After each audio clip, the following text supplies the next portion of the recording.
আলহামদুলিল্লাহ, আজকে আমরা এসেছি খন্দকের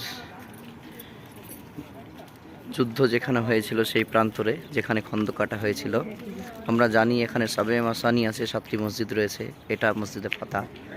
এখানে 4টে মসজিদকে একত্রিত করে এক জায়গায় বড় মসজিদ করে দেওয়া হয়েছে। হযরত আবু বকর সিদ্দিক রাদিয়াল্লাহু তাআলা আনহুর খিমা, হযরত ওমর ফারুক রাদিয়াল্লাহু তাআলা আনহুর খিমা, হযরত আলী রাদিয়াল্লাহু তাআলা আনহুর খিমা, আল্লাহ রসুল সাল্লাল্লাহু আলাইহি ওয়াসাল্লামের খিমা, হযরত উসমান গনি রাদিয়াল্লাহু তাআলা আনহুর খিমা, 7জন সাহাবার খিমা ছিল, আল্লাহ রসুলের খিমা ছিল। সেগুলো নাম দিয়ে মসজিদ তৈরি করে দেওয়া হয়েছিল। এই মসজিদ যেখানে বসে পরামর্শের পর ফাতা ঘোষণা হয়েছিল, সেই মসজিদটা, এই মসজিদটার নাম হচ্ছে ফতে মসজিদ। কোনো সেই যুগেরই যেমনভাবে তৈরি করা রয়েছিল, সাহাবা ইকরাম রিদওয়ানুল্লাহ তাআলা আলাইহিম আজমাইন তৈরি করেছিলেন, তেমনই স্মরণীয় বরণীয় করে রাখা রয়েছে।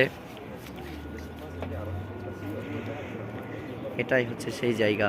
এই যে আমরা নিচে রোড দেখতে পাচ্ছি, এই রোডটাই খন্দক কাটা হয়েছিল। এখন সেটা রোড বানিয়ে দেওয়া হয়েছে।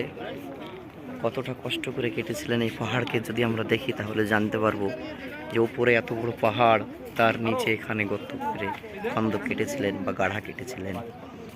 আল্লাহ